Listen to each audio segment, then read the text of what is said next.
Então, Provérbios capítulo de número 3, versículo de número 7. Quem encontrou, diga amém. Só um versículo, diz assim: não sejas sábio aos teus próprios, mas... Isso aí, teme ao Senhor e afasta-te do mal, ou aparta-te do mal, ou desvia-te do mal. Bem, meus irmãos, meus amigos, queridos companheiros, esse texto aqui é bem interessante e a gente vai mergulhar no finalzinho dele. Eu estou aqui em São Paulo, eu já falei isso para os irmãos algumas vezes, eu já estou aqui, vão fazer quase 8 anos. E recorrentemente, algum paulista, algum irmão abençoado, me diz assim: poxa, pastor, eu gostaria muito de ir para o Rio de Janeiro, passar uma temporada, conhecer as igrejas, né, ter um tempo, só que eu tenho muito medo. Medo de quê? Medo de andar com meu veículo, né, na cidade, né, porque ela está perigosa, e de repente, usando um aplicativo, eu ser conduzido, jogado numa comunidade, né, perigosa, numa área de risco. Muita gente tem medo de ser jogado numa área de risco. Então, quando você abre um aplicativo, pensa aqui comigo, né, aquele aplicativo que a gente tem para chegar nos destinos. Eles vão dar a rota mais rápida, a melhor rota. Vão fugir de um congestionamento, de um acidente, mas não necessariamente eles vão fugir de áreas de perigo, até porque o aplicativo não tem como descobrir todas as áreas onde estão tendo perigo. Então a gente entende que não é só importante você chegar no local ou chegar com velocidade, mas quando alguém tem medo de ir para algum local ou não vai, com receio de entrar numa área perigosa, você está me dizendo que tão importante quanto a rapidez é a segurança. Nós precisamos andar por lugares seguros. E se eu te dissesse que isso não é apenas uma questão de segurança física, mas é um princípio espiritual que é repetido em muitos textos da Bíblia Sagrada e que nós acabamos de ler aqui o final do capítulo 3, versículo 7 de Provérbios, quando vai falar sobre se desviar do mal, apartar do mal, mudar a rota de algo perigoso, de algo ruim. Porque se Hebreus capítulo 12 diz que a nossa vida é comparada a uma carreira, um corredor que está andando numa carreira, e a gente tem que chegar até o fim dela, durante esse trajeto, essa caminhada, essa carreira, que a Bíblia usa essa metáfora para a nossa vida, nós devemos escolher os melhores caminhos e desviarmos e fugirmos dos lugares ou dos caminhos perigosos. Bem, esse é um princípio que a gente vai falar no dia de hoje. Agora, desviar-se do mal não é só algo, um conselho bom para a sua vida. É um conselho bom, mas é muito mais do que isso. É algo importante para que todo homem de Deus ou toda mulher de Deus possa praticar. E eu digo isso não baseado na minha ótica, na minha leitura, no meu entendimento da Bíblia, mas eu vejo que isso é uma opinião do próprio Deus. Nós podemos ter opiniões sobre assuntos variados, mas quando Deus fala sobre algo, a gente tem que entender que não é só também uma opinião, é um mandamento. Veja um exemplo clássico. No livro de Jó, no capítulo 1, acontece algo interessante. Vocês conhecem o famoso texto quando há um encontro, né? Satanás aparece na presença de Deus. E Deus pergunta: de onde vieste? E Satanás vai dizer: eu vim de passear e rodear pela terra. E aí Deus puxa, o Senhor puxa o assunto com Satanás e fala assim: tem visto meu servo Jó? Você tem visto ele, tem contemplado? Satanás ainda não sabe onde ele quer chegar e o que tem, e Deus vai dizer as qualidades desse homem. E diz assim: ele é íntegro, reto, temente a Deus e desvia-se do mal. Então, quem disse as qualidades de Jó foi o próprio Deus, que observou ele e disse que são coisas agradáveis, que eram apreciáveis ao próprio Deus Todo-Poderoso. E das 4 coisas que ele diz, a última é: ele se desvia do mal. Isso agrada aos meus olhos. Ele desvia-se do mal, e para mim isso é uma qualidade louvável.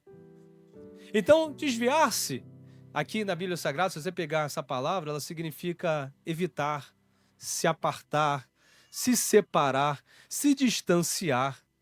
E que fique bem claro para você aqui também, deixa eu te ajudar, é que desviar-se do mal e apartar-se do mal não significa você ter medo do diabo e fugir do diabo, porque em nenhum momento a Bíblia fala sobre isso. O mal aqui não significa exatamente o diabo. Até porque Deus sabe que no nosso decurso da vida, na nossa caminhada, nós vamos encontrar com eles várias vezes, com as obras do mal várias vezes. Em alguns momentos a gente vai ter que lutar contra ele. A gente vai ter que brigar contra ele. E por isso Deus já nos trouxe a provisão que nós precisamos. Que provisão é essa? Em Lucas capítulo 10, Jesus disse: Eis que vos dou autoridade para pisar serpentes, escorpiões e toda obra do mal. Você não precisa ter medo de magia negra, de macumba, de embate, de chegar no ambiente e ter gente que está fazendo alguma coisa espiritualmente contra você, porque a Bíblia garante que maior é o que está em nós do que o que está no mundo. Então, apartar-se do mal não é você ter medo nem fugir do mal. Mas que mal é esse, então, que a Bíblia está dizendo para a gente desviar-se do mal? É escolher um caminho diferente daquele que te leva ao pecado. Apartar-se do mal é buscar uma rota alternativa, uma área de segurança que não te deixe pecar. Dou um exemplo no Antigo Testamento. Quem não se lembra de um caso célebre em Gênesis capítulo 39, quando havia um homem na Bíblia Sagrada chamado José.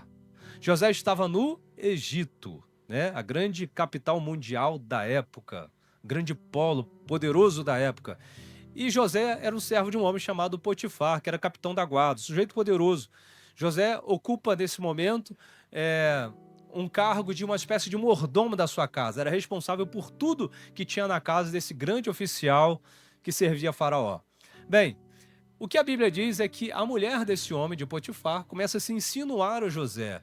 Ela começa a querer ter um relacionamento extraconjugal com José. E José se aparta dela. Ela é direta no versículo de número 7, Gênesis 39, versículo de número 7, quando ela faz um convite para ele. E ela diz assim: deita-se comigo. Deita-se comigo. Só que José era um homem de Deus e ele temia o Senhor. E a resposta dele era que o seu senhor tinha lhe confiado todas as coisas, menos a sua esposa. E ele não poderia fazer tal coisa. Só que ele termina o versículo de número 9 dizendo algo interessante. Ele diz assim: eu não pecaria, eu não atentaria contra o meu Deus. Então, na visão de José, se ele estivesse tendo um relacionamento com a mulher do seu senhor, o problema não era o seu senhor apenas. O problema era Deus. Veja que nessa época, nós não estamos falando de uma época que não tem celular com câmera, não tem gravador, não tem câmera escondida, né? Poderia ser algo completamente oculto, mas ele sabia que o Espírito Santo, que o Deus Todo-Poderoso, ele tem olhos como 7 chamas de fogo que percorrem a terra. Ele sabe tudo o que está acontecendo. Deus é um Deus onisciente e ele estaria traindo a confiança não só do seu Senhor, mas do Deus Todo-Poderoso que o tinha abençoado. E a partir do versículo 9, a Bíblia vai mostrar uma investida reiterada dessa mulher. Ela tenta por diversas vezes concluir ou consumar um ato com esse homem. E ele vai negando, ele vai fugindo. Até que nós chegamos no versículo de número 12, quando a sua investida é mais ferrenha. E José, para fugir dessa tentativa, ele não senta com ela e fala: vamos discutir aqui uns termos. Bem, não é prudente que eu faça tal coisa. Não, ele faz nada disso. O versículo 12 diz que ele toma uma atitude drástica. Sabe o que ele fez? Ele fugiu. Por que ele fugiu? Porque ele sabe que tudo na vida tem um limite. E que aquilo poderia lhe causar problemas. Então tem horas na nossa vida que o forte não é aquele que enfrenta. O forte, às vezes, é aquele que foge. É aquele que encontra uma saída. Isso tem uma aplicação prática para as nossas vidas interessante. Por exemplo, uma pessoa que teve problema com drogas, com entorpecente, com bebidas, e que às vezes ele pode ser levado ainda, se ele chegar perto, se ele tomar uma dose, se ele experimentar, ele pode cair no vício de novo. Esse tipo de pessoa, ele tem que fugir desses ambientes. Então, às vezes, o sujeito, ele se converte, Deus começa um processo de libertação e ele já vai querer libertar os outros, ele quer evangelizar lá no foco do problema. Talvez algumas pessoas não estão preparadas para isso, porque isso leva um tempo.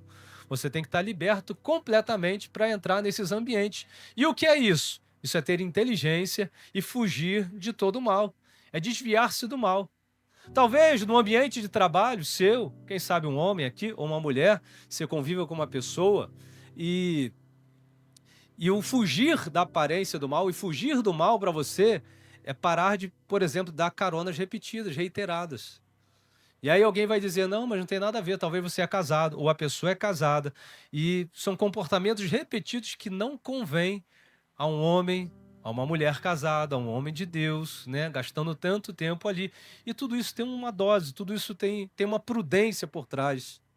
Eu estava vendo algumas estatísticas e pesquisas dizendo que grande parte hoje, olha que interessante, grande parte hoje dos evangélicos estão mergulhados em apostas online, nas bets, nos tigrinhos.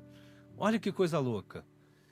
E a gente vai perceber que essas pessoas não começam nesse vício assim, de uma forma profunda. A pessoa começa, eu vou fazer uma pequena aposta, eu vou fazer uma fezinha, eu vou tentar algo, né? E se eu ver que eu estou perdendo, eu paro. Só que essa pessoa não consegue parar. E eu conheci gente que perdeu muito dinheiro, quase casamento, destruiu a vida por conta disso. Antigamente era mais difícil, porque antigamente tinha o tal do jogo do bicho, a pessoa tinha que ir até um bar, até a esquina para fazer a aposta, e hoje está no celular, está no toque do seu dedo, da sua mão, e isso fica mais fácil. Então, apartar-se do mal é fugir de todo esse tipo de coisa que pode te denegrir. 2 Timóteo capítulo 2, versículo 22, Paulo diz a Timóteo, foge dos desejos da tua mocidade. Era uma advertência de Paulo para o jovem obreiro Timóteo, que seria consumido pelos desejos da sua juventude. Ele falou, desse desejo da carne você foge, não enfrenta não, foge. E essa temática eu quero conversar com você, e eu tenho certeza que vai ser algo que vai fazer a gente refletir e vai nos melhorar, vai melhorar a nossa vida cristã. Primeira coisa sobre isso, para a gente pensar sobre desviar-se do mal desviar-se do mal é reconhecer que todos nós temos limites. Todos nós temos o quê? Limites. Nós não somos cartão de crédito, né? Aqueles ilimitados. Nós temos limites. Limite. Cada um de nós temos uma personalidade, cada um de nós tem um temperamento diferente, cada um de nós tem um limite. Então você não pode se basear pela vida do outro, porque talvez para alguma pessoa ela suporte determinados desafios ou tentações, porque para ela não diz nada, mas para você diz. Então, entender o desviar-se do mal é entender e compreender qual é o seu limite, qual é o seu temperamento, até onde você pode ir. Tem gente que é mais esquentado, tem gente que é mais pacífico, tem gente que tolera mais algumas coisas. Por exemplo, tem gente que não consegue, que é do temperamento. Se você brincar com essa pessoa, ela não aguenta, né? Ela parte já para a ignorância. Então ela tem que entender que ela não pode participar desse tipo de coisa. Você já viu aquela pessoa que gosta de brincar, mas não aceite que brinque com ela? Eu sei que em São Paulo não tem, mas no Rio, irmãos, acredita, tem muito. São pessoas mais esquentadas. E a sabedoria dela e o entendimento de desviar-se do mal esse tipo de brincadeira não vai me levar bem, não vai terminar bem comigo. E a gente entende isso. Outra coisa, o que é desviar-se do mal? É todo aquele tipo de coisa, o ambiente, que você não resiste, e quando você perceber, você já está caindo em coisa errada. Exemplo, ambiente de pessoas que você não suporta, né? De repente ficar incólume. Você não consegue ficar apático, você não consegue ficar sem participar. Quando você perceber, você está junto com eles. Por exemplo, gente com vocabulário muito ruim, de repente, um tipo de conversa que não agrada a Deus. Daqui a pouco, você está conversando, e você começa no mesmo procedimento. A Bíblia tem uma advertência que diz assim, as más conversações corrompem os bons costumes. Corrompe, a ideia de corrosão, de destruir. Isso serve para muitas atitudes da nossa vida. Às vezes um ambiente de maledicência. Às vezes um ambiente de murmuração, de reclamação. E isso pega. Há muitos textos bíblicos que mostram isso. Então, de repente, você não aguenta. Quando você começa a conversar com determinada pessoa, quando você começa a encontrar com muitas pessoas, quando você começa relacionamento com algumas pessoas, isso vai corroendo o teu jeito puro, a tua pureza de caráter, a tua natureza pacífica, o teu jeito. E quando você vai perceber, você está desagradando a Deus e entrando numa situação ruim. Eu faço uma conta e uma sentença que todos nós poderíamos fazer, e é bom que você faça também. E a conta é o seguinte: essa pessoa que nós estamos nos relacionando, essa pessoa que está mais próxima de mim, ela me aproxima mais de Jesus ou ela me afasta mais de Jesus? Conviver com ela me torna alguém mais parecido com Cristo ou mais distante de um verdadeiro cristão? Essa conta a gente tem que fazer. Se determinadas pessoas do nosso ambiente, elas só nos levam a um processo de ira, de difamação, de coisas ruins, a gente tem que pensar duas vezes quanto tempo nós gastamos com esse tipo de gente no nosso convívio, porque estará nos prejudicando. O que é isso na Bíblia? É apartar-se do mal. Jesus diz em Mateus capítulo 5, versículo 29, que se teu olho te faz pecar, arranca-o e joga fora, porque é melhor perder um olho do que todo o seu corpo ser lançado no inferno. E ele continua a mesma metáfora, ele vai dizendo: se a tua mão te faz pecar, arranca. É melhor você perder uma mão do que todo o seu corpo ser lançado no inferno. Lógico que ele está fazendo um exagero aqui, uma hipérbole, mas Jesus está querendo dizer que às vezes nós temos que fazer escolhas difíceis, arrancar coisas difíceis da nossa vida, se apartar de coisas difíceis da nossa vida, que são muito complicadas de serem tiradas do nosso convívio, mas que é fundamental para a nossa pureza e salvação diante de Deus. Paulo vai dizer, e ele vai aprofundar, quando ele escreve a igreja de Tessalônica, capítulo 1, de número 5, versículo 22, e ele amplia esse conceito, e ele diz assim: fugir e desviar-se não do mal, mas de toda aparência do mal. Ou seja, se algo parece duvidoso, complicado, ruim, eu nem me aproximo. Eu nem chequei que aquilo dali é ruim. Mas se há uma suspeita de coisas ilícitas, eu não entro. Pastor, estão vendendo o carro aqui por 10% do valor. É promoção. Todos os carros aqui naquela loja, 10%. Irmão, duvida. Ninguém vende um carro a 10% do seu valor, com juízo perfeito. Então existem coisas que a gente tem que desconfiar com antecedência. É fugir de tudo que dá aparência do mal. Por exemplo, se eu não me engano, é o Salmo 101, esqueci de verificar, mas Salmo 101 diz assim: não poreis coisas más diante dos seus olhos. E eu utilizo isso até dentro da minha casa. Por exemplo, eu já falei aqui algumas vezes, quando eu era mais novo, tinha uns 12, 13 anos, eu não era crente, 14 anos, não era crente. E eu tinha o costume, eu gostava de ver filmes de terror, né? Quando era mais novo, aquela sensação, né? Apaga as luzes e tal. Hoje eu, salvo em Cristo Jesus, eu não gosto de colocar esses vídeos dentro da minha casa, não dou permissão, legalidade para determinadas coisas, porque o espírito da pessoa que produziu determinadas literaturas, vídeos, produções audiovisuais, né, conceitos que são implementados ali, eu não gosto de dar legalidade, isso é uma coisa minha, eu não gosto de dar legalidade na minha casa. É fugir de toda aparência do mal. Tem uma frase que a gente gosta de usar, que é o seguinte: não dê chance para o azar. Se há algo que pode dar errado ali, espiritualmente, foge desse local, se aparta disso, porque a saúde para a tua vida e a saúde para a tua alma. Tem alguém comigo? Dá um glória a Deus aí.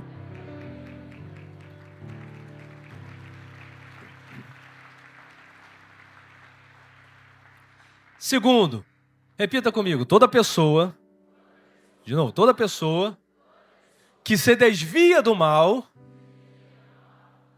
é temente a Deus.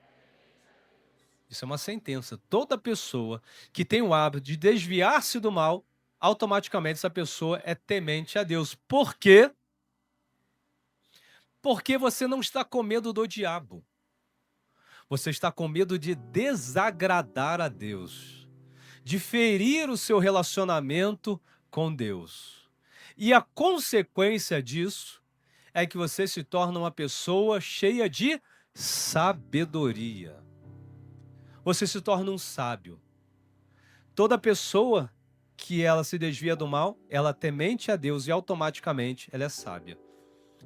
Por quê? Porque Provérbios capítulo 9, versículo 10 diz que o temor do Senhor é o princípio da sabedoria. Me mostre uma pessoa que se desvia do mal e eu vou te apresentar uma pessoa sábia. Me mostre uma pessoa que teme a Deus, e essa pessoa automaticamente, ela será a essência, terá dentro dela a essência da sabedoria. A sabedoria habita nesse tipo de gente. E quando eu falo sabedoria, eu não estou falando de inteligência. A Bíblia faz uma distinção muito clara. Existe inteligência, conhecimento e sabedoria. Uma pessoa pode ser muito inteligente, pode ter muito conhecimento, mas ter zero de sabedoria.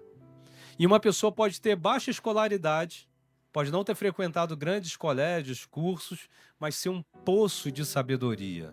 Quem sabe alguém na sua família tem uma pessoa, talvez de cabelos brancos, não teve oportunidade de estudar em grandes escolas, mas quando você tem uma dúvida, quando há um conflito familiar, você sabe a quem procura, porque sempre tem uma palavra sábia, equilibrada, para poder te direcionar.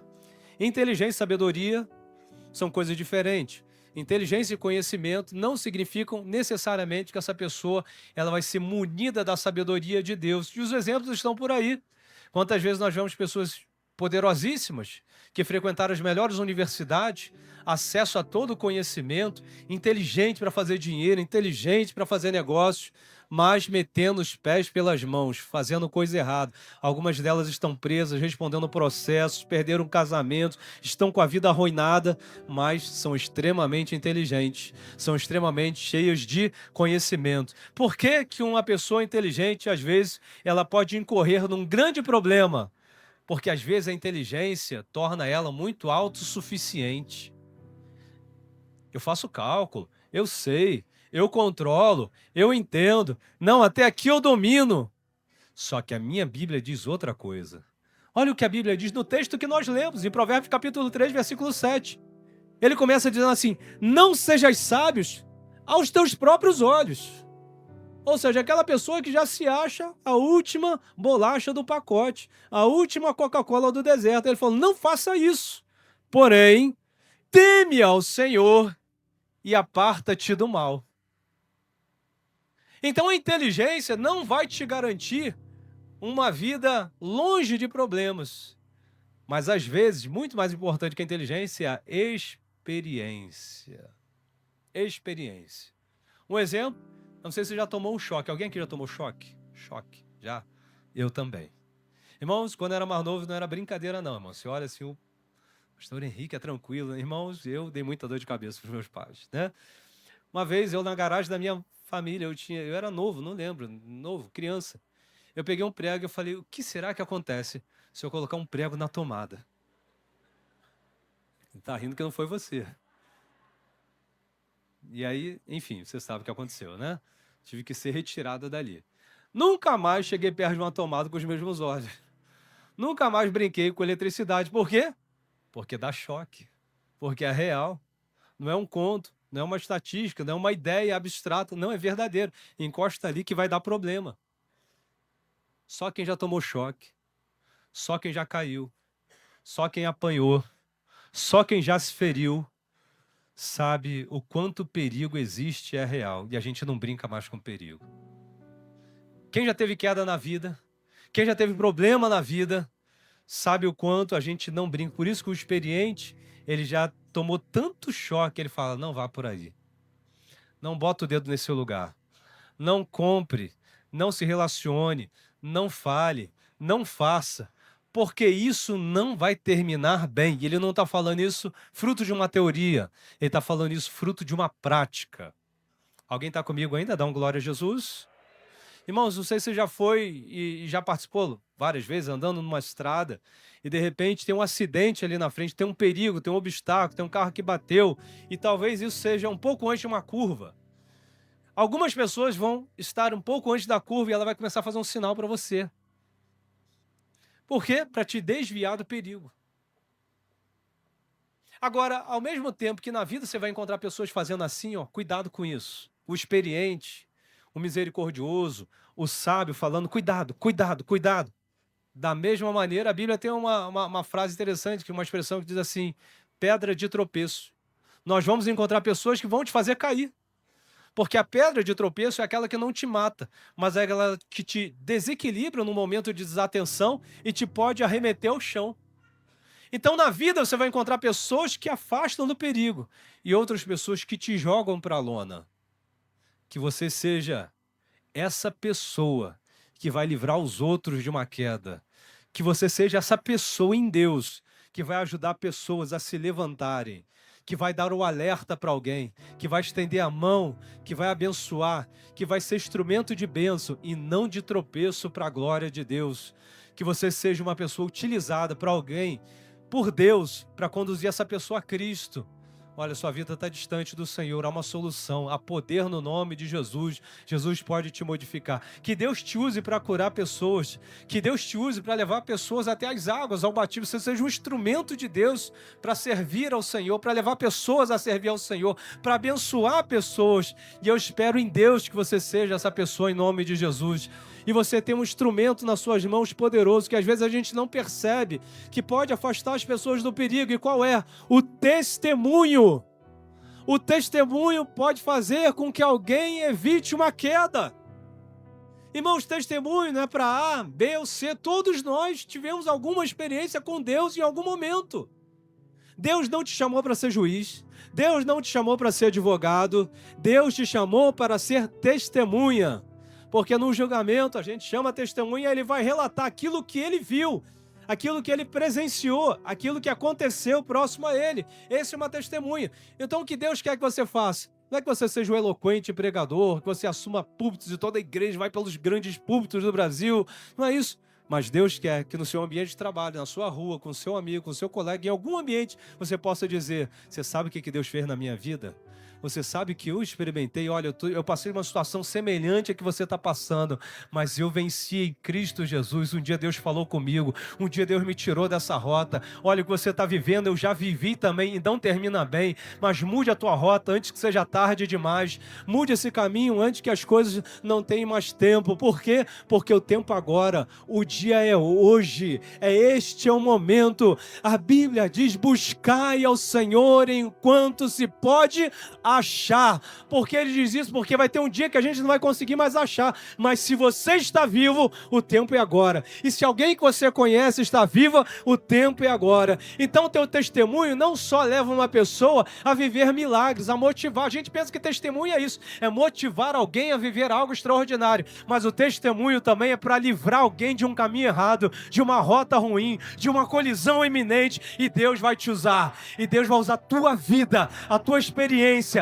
a tua fala, o teu testemunho, do teu jeito, do jeito que você é, para a glória de Deus. Para a glória de Deus, eu profetizo que você vai ser usado para salvar muitas vidas, para a glória de Jesus. Diga para alguém assim: deixa Deus te usar, meu irmão. Isso aí, deixa Deus te usar. Deus quer usar você. E eu termino chegando agora no Salmo de número 73. Se você conseguir ler comigo, Salmo 73, só voltar, a gente vai fazer um fechamento desse raciocínio, desse salmo tão importante. Bem, o Salmo 73 é um salmo de Asaf. E veja que tem tudo a ver com o que a gente está falando agora. Preste atenção nessa construção, que isso aqui é importante, uma revelação de Deus ao meu coração para compartilhar. Bem, Asaf diz assim, ele começa escrevendo seu salmo dizendo: verdadeiramente, Deus é bom para Israel, para aqueles que são limpos de coração. Ele começa com uma boa afirmação. Só que a partir do versículo de número 2, ele começa a trazer um relato pessoal de algo que ele viveu difícil. Ele foi muito sincero na sua escrita.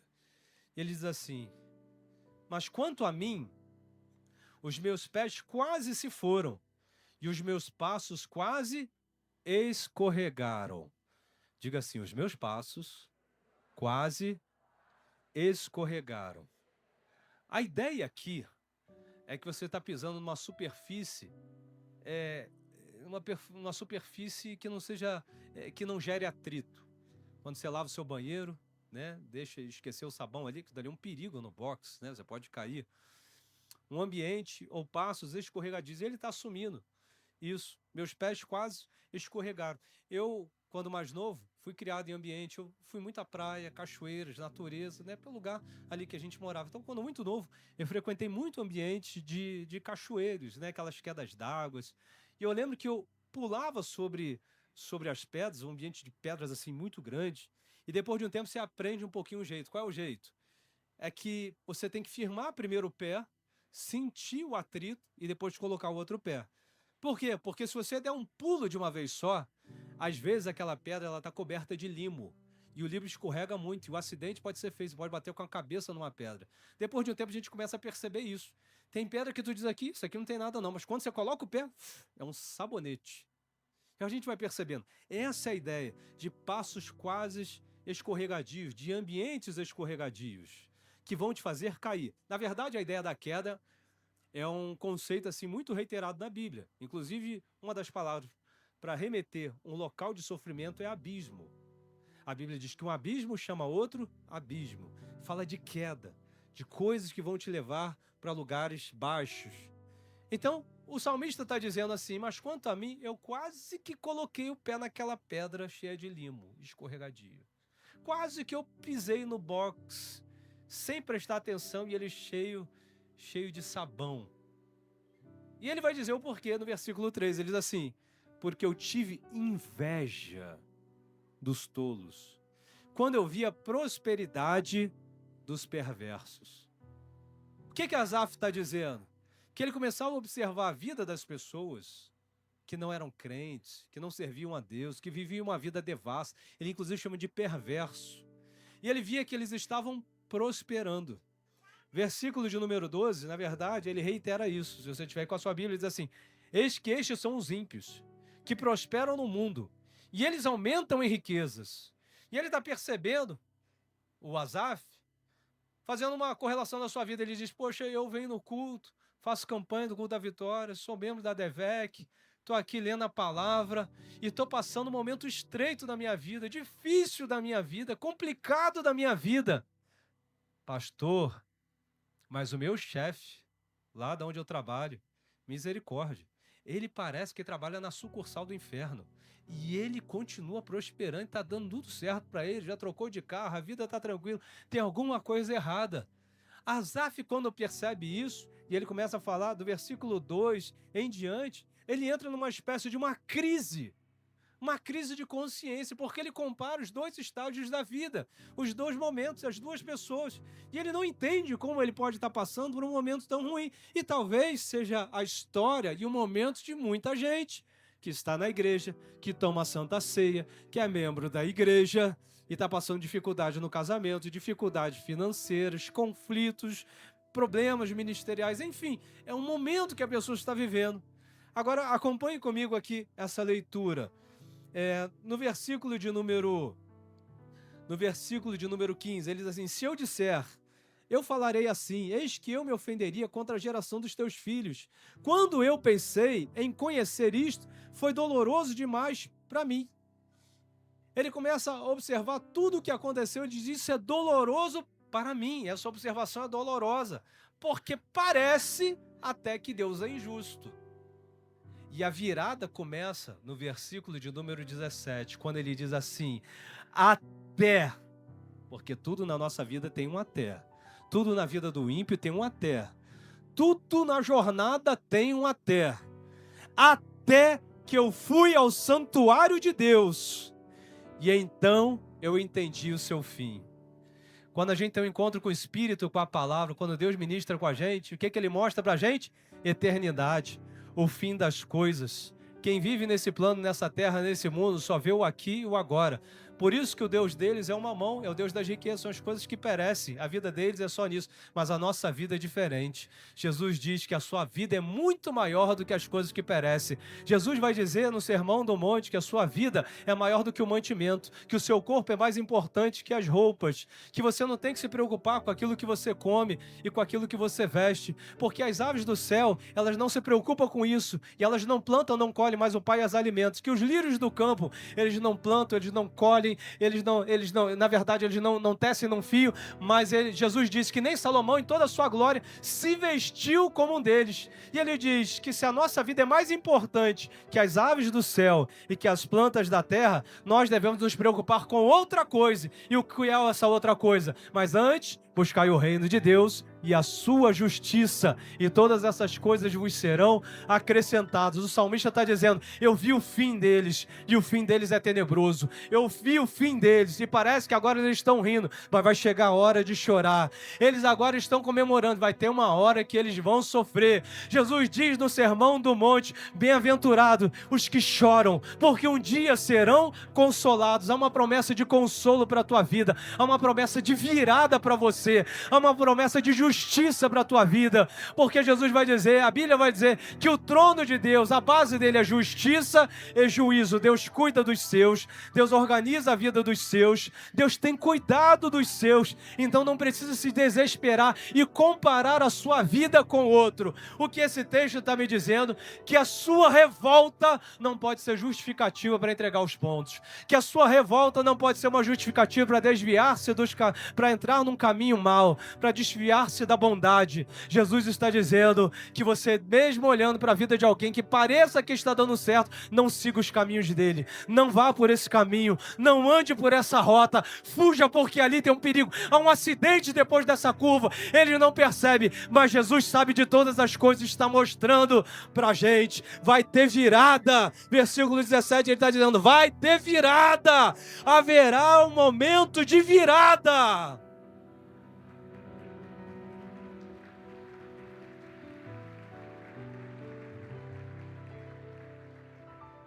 Olha o que ele diz no versículo de número 18. Ele percebe que o fim deles, qual era? Ele diz qual era o fim. Qual é o fim? Versículo de número 18, eu vou usar só o 18. Diz assim, certamente, tu os pusestes em lugares escorregadios. Tu os lançaste na destruição. O final deles é a destruição. Agora, olha de novo aqui o lugar escorregadio. O salmista começa dizendo, eu invejei eles e quase coloquei os meus pés em lugar escorregadio, eu quase escorreguei porque eu fui por esse caminho. E depois ele vai dizer, opa, agora eu percebi que o lugar que eles andam é escorregadio.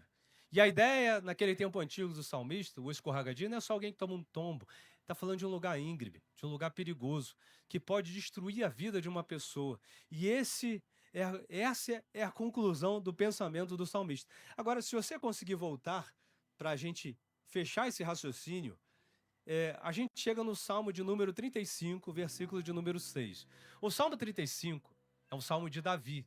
E Davi está falando aqui sobre os ímpios que o perseguiam, que gastavam tempo tentando roubar-lhe a vida, destruir-lhe. Pessoas más, pessoas perversas, pessoas ruins.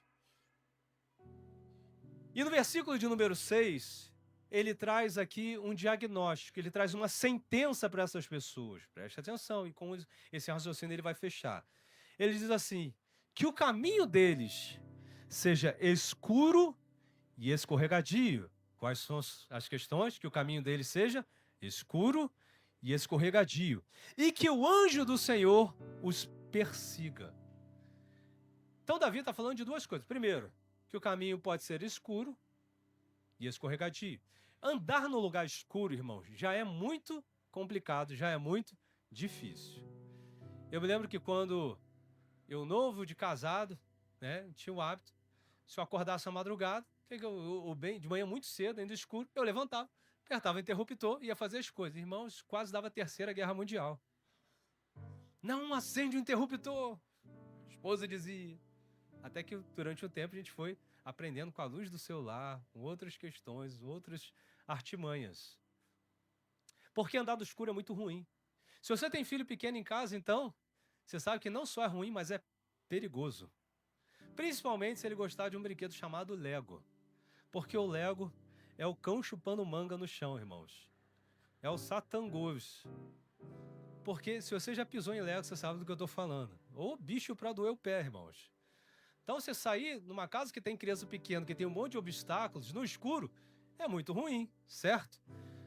Davi está dizendo que o caminho deles seja escuro e escorregadio. Irmão, se escuro já é ruim, imagine escuro e escorregadio. Se escorregadio já é ruim, imagine escorregadio e escuro. O que ele está dizendo? É inevitável. Em algum momento eles vão sucumbir ao abismo. Em algum momento eles vão pisar naquela pedra de limbo e eles vão cair, porque não estão enxergando nada. A queda deles é iminente, o problema vai acontecer em algum momento. Só que ele lança uma sentença. Ele diz que o anjo do Senhor os persiga. Gente, olha que expressão interessante e forte. Agora pensa aqui comigo. A gente conversou ainda agora que toda pessoa que se desvia do mal, ela automaticamente é uma pessoa temente a quem? A quem? Se eu me desvio do mal, eu vejo que ali tem um problema. Ali pode desagradar a Deus. Eu vou por esse caminho aqui. Não vou passar por ali, porque eu não quero desagradar meu Deus. Quando você faz isso, na Bíblia, nós estamos temendo a Deus. Ok. Agora pensa aqui comigo. Se você teme a Deus, qual é a promessa para você na Bíblia Sagrada? Qual é a promessa prática? O que a Bíblia fala sobre uma pessoa que teme a Deus? A gente está no capítulo 35 dos Salmos, versículo de número 6.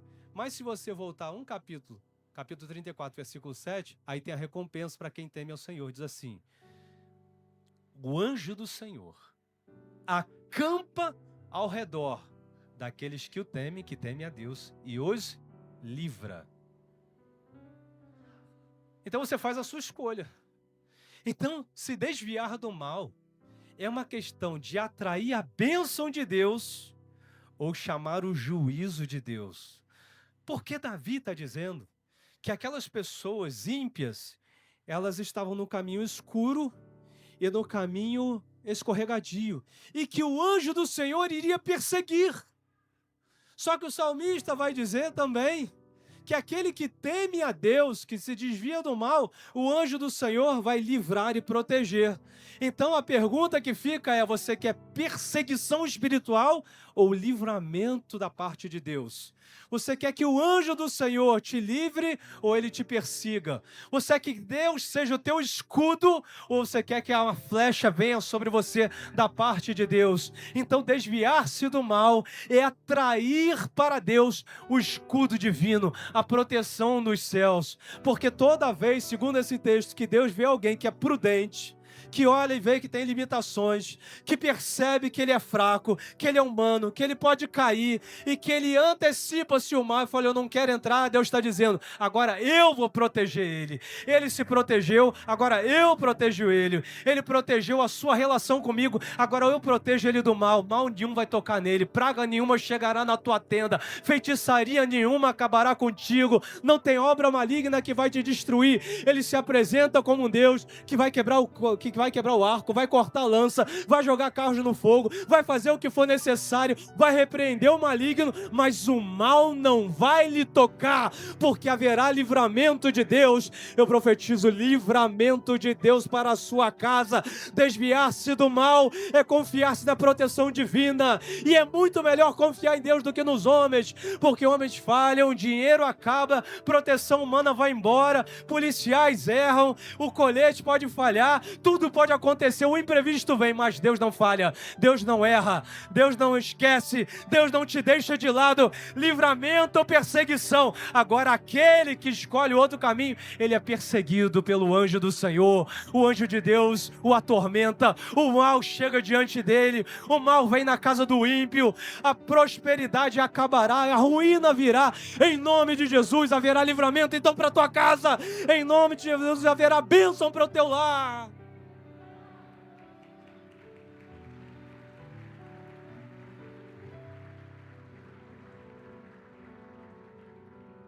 Interessante que nós lemos o Provérbios 3, versículo de número 7.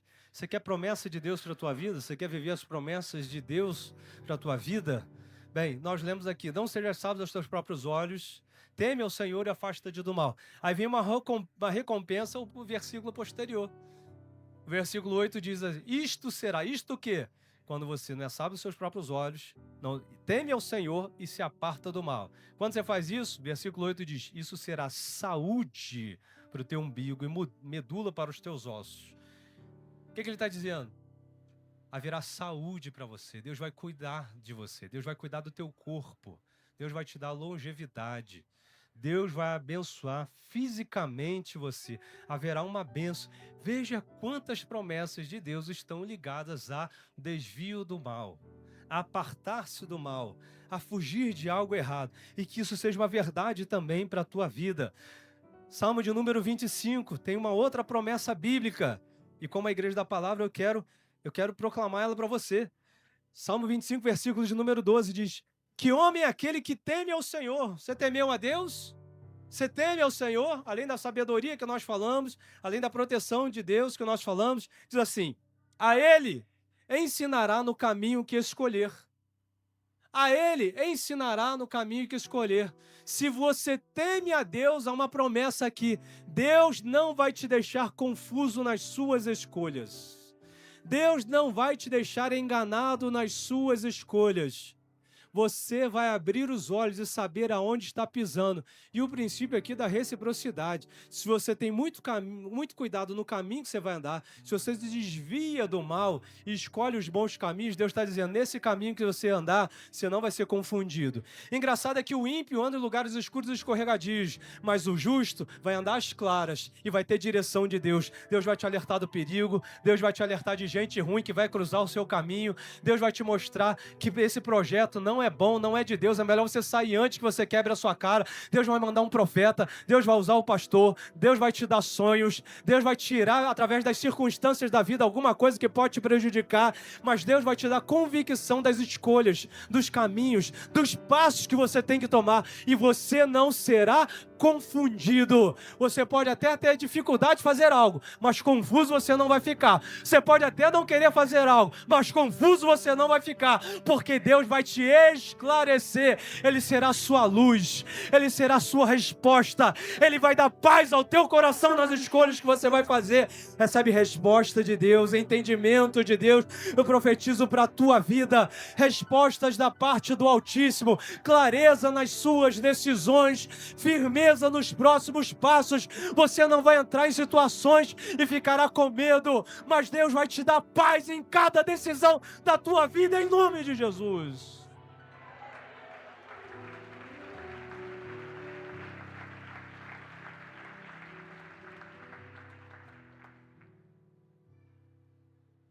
Aleluia. Pastor, e o diabo nisso? E o diabo nesse processo todo? O diabo, se você temer a Deus, desviar-se do mal, se submeter a Deus, Tiago capítulo 4, versículo 7, é uma promessa importantíssima. Tiago diz assim: sujeitai-vos, pois, a Deus, resisti ao diabo. E o que ele faz? E ele fugirá de vós. Você está pensando que é você que vai fugir do diabo? Quando você se submete a Deus, uma vida com Deus, e se aparta do mal, a Bíblia diz, quem tem medo de você é o diabo. Porque ele olha para você, esse não, está cheio do Espírito Santo. Esse não dá para encarar, sai.